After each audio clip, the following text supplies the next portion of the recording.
नमस्कार, मी सुदर्शन जाधव. पुन्हा शिवाजीराजे भोसले हा चित्रपट येत्या दिवाळीत आपल्या सगळ्यांच्या भेटीला येतोय. 31 ऑक्टोबर 2025 ला चित्रपट रिलीज होणार आहे. मी या चित्रपटासाठी खूप एक्साइटेड आहे आणि त्यासाठी 4 जेन्युइन कारणं देखील आहेत. ती चारही कारणं जाणून घ्या. हा व्हिडिओ पूर्ण पहा. आपल्या चॅनेलवर जर तुम्ही नवीन असाल तर आपल्या चॅनेलला सबस्क्राईब करा, जेणेकरून मी जो मूव्ही रिव्ह्यू अपलोड करतोय तो लगेच तुमच्या युट्यूबवर तुम्हाला पाहायला भेटेल. तर पहिलं कारण जे या चित्रपटाचा विषय. मी शिवाजीराजे भोसले बोलतो. या चित्रपटामध्ये मराठी माणूस, मराठी माणसाचं आपल्या महाराष्ट्रातल्या राजधानीमधलं अस्तित्व, त्याच्यासमोर येणारे प्रॉब्लेम यावर तो चित्रपट भाष्य करत होता. या चित्रपटामध्ये सुद्धा ती गोष्ट तुम्हाला पाहायला भेटणार आहेच, परंतु त्याचबरोबर महाराष्ट्रातल्या शेतकऱ्यांचं प्रॉब्लेम, महाराष्ट्रातला जो ग्रामीण भाग आहे त्या ग्रामीण भागामधले मराठी माणसाचं प्रॉब्लेम, महाराष्ट्रातल्या शेतकऱ्यांची परिस्थिती या गोष्टीवर भाष्य करणारा हा चित्रपट आहे. त्याचबरोबर या चित्रपटात पुन्हा एकदा आपल्याला छत्रपती शिवाजी महाराज पाहायला भेटणार आहेत आणि मराठी माणसाच्या समोर जे काही प्रॉब्लेम आहे त्या प्रॉब्लेमवर छत्रपती शिवाजी महाराजांचा काय व्ह्यू असू शकतो ही गोष्ट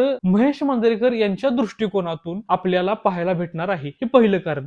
दुसरं कारण स्वतः महेश मांजरेकर सर. महेश मांजरेकर सर हे चांगले रायटर आहेत, चांगले डिरेक्टर आहेत, हे मी तुम्हाला सांगायची गरज नाही. एक गोष्ट फक्त मला त्यांच्या रायटिंग मध्ये तुम्हाला हायलाइट करून सांगायची ते म्हणजे त्यांचं कॅरेक्टर डेव्हलपमेंट. ते ज्या प्रकारे कॅरेक्टर मांडतात, त्यांचं कॅरेक्टरायझेशन जसं असतं ते अतिशय उत्तम असतं. मी शिवाजीराजे भोसले बोलतो या चित्रपटातील दिनकर भोसले आठवून पहा. त्यांचा तो डायलॉग गर्व आहे मला मराठी असण्याचा, तो अजून तुम्हाला आठवेल. काही सीन देखील आठवतील, त्यांचं बोलण्याची पद्धत आठवेल, त्यांचा जो कॅरेक्टर ग्राफ आहे तो आठवेल. त्याचबरोबर वास्तव चित्रपटामधलं रघुचं कॅरेक्टर संजय दत्त यांनी प्ले केलेलं, 1.5 फुटाचं कॅरेक्टर, त्याचबरोबर दे धक्का मधलं सिद्धार्थ जाधव यांनी प्ले केलेलं धनाजीरावचं कॅरेक्टर ज्याला चोरी करायची सवय असते. तर महेश मांजरेकर सर हे कॅरेक्टर डेव्हलप करण्यामध्ये मास्टर आहेत आणि त्या गोष्टी त्यांच्या चित्रपटामधल्या हायलाइट होत राहतात. तिसरा पॉइंट मूवीचं कास्टिंग. मूवीमध्ये सयाजी शिंदे, मंगेश देसाई, शशांक शेंडे यांच्यासारखे मराठी इंडस्ट्रीतले अनुभवी आणि उत्कृष्ट कलाकार आपल्याला पाहायला भेटणार आहेत याचा आनंद आहेच, परंतु त्याचबरोबर त्रिशा ठोसर आणि भार्गव जगताप हे 2 बाल कलाकार ज्यांना नॅशनल अवॉर्ड भेटलाय नाळ 2 या चित्रपटासाठी, ते देखील या चित्रपटामध्ये तुम्हाला पाहायला भेटणार आहेत. आणि तिसरं महत्वाचं कास्टिंग म्हणजे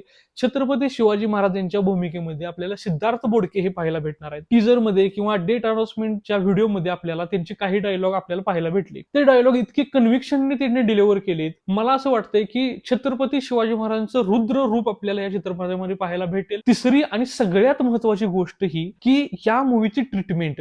जर तुम्ही डेट अनाउन्समेंट व्हिडिओ किंवा टीजर पाहिला तर तुम्ही कॉन्शियसली काही गोष्टी नोटीस करा. पहिली गोष्ट म्हणजे काही सीन मध्ये सिनेमॅटिक टच दिला गेलाय, म्हणजे जाणीवपूर्वक हा चित्रपट 70 mm च्या पडद्यावर पाहताना आकर्षक वाटावा याची काळजी घेतली गेली. आणि काही सीन आहेत जसं शिवाजी महाराज घोड्यावरून येत आहेत वगैरे, ते सीन सिनेमॅटिकली शूट केले गेले, ते तुम्हाला पाहताना अट्रॅक्टिव्ह वाटतात. सिद्धार्थ बोडके यांचे डायलॉग जर तुम्ही पाहिले तर ते डायलॉग अशा प्रकारे लिहिले गेलेत की थिएटरमध्ये टाळ्या शिट्ट्या वाजाव्यात, पब्लिक आनंदाने, उत्साहाने आणि जोशाने ओरडावी, अशा प्रकारचं डायलॉग रायटिंग आपल्याला या मूवीमध्ये पाहायला भेटणार आहे. काही फायटिंग सीन देखील आपल्याला या मूवीमध्ये पाहायला भेटणार आहेत. त्रिशा ठोसर यांचा एक डायलॉग आहे जिथं ती राजे राजे म्हणून महाराजांना हाक मारते. त्या सीनला मला असं वाटतंय की खूप साऱ्या लोकांचं डोळं भरून येणार आहेत, कारण ज्या पद्धतीनं ती हाक मारते राजांना, आणि राजे म्हटलं तो एक इमोशन आहे, आणि ती लहान मुलगी राजेंना हाक मारते, कोणत्या सिच्युएशन मध्ये तो सीन येणार आहे आणि हे आता इमेजिन करूनच मला उत्सुकता वाढली माझी, मला ते पाहायचं आहे. कदाचित खूप सारे लोक त्या सीनला इमोशनल देखील होणार आहेत. तर हे 4 प्रमुख कारण आहेत ज्यामुळे मी पुन्हा शिवाजीराजे भोसले हा चित्रपट पाहण्यासाठी खूप एक्साइटेड आहे. तुम्ही हा चित्रपट पाहण्यासाठी किती एक्साइटेड आहात? तुमच्या या चित्रपटाकडून काय अपेक्षा आहेत? या चित्रपटाच्या विषयाबद्दल तुम्हाला काय म्हणायचं आहे? या सगळ्या गोष्टी तुम्ही कमेंट सेक्शन मध्ये सांगू शकता. हा व्हिडिओ आवडला असेल तर या व्हिडिओला लाईक करू शकता. आपल्या चॅनेलवर नवीन असाल तर आपल्या चॅनेलला सबस्क्राईब करा, जेणेकरून नवनवीन व्हिडिओ तुम्हाला तुमच्या युट्यूबच्या फीड मध्ये आपोआप पाहायला भेटतील. मी इथेच थांबतो. आपण पुन्हा एकदा एका नवीन मूवीवर चर्चा करण्यासाठी नक्कीच भेटू. तोपर्यंत मी सुदर्शन जाधव तुमची रजा घेतो. धन्यवाद.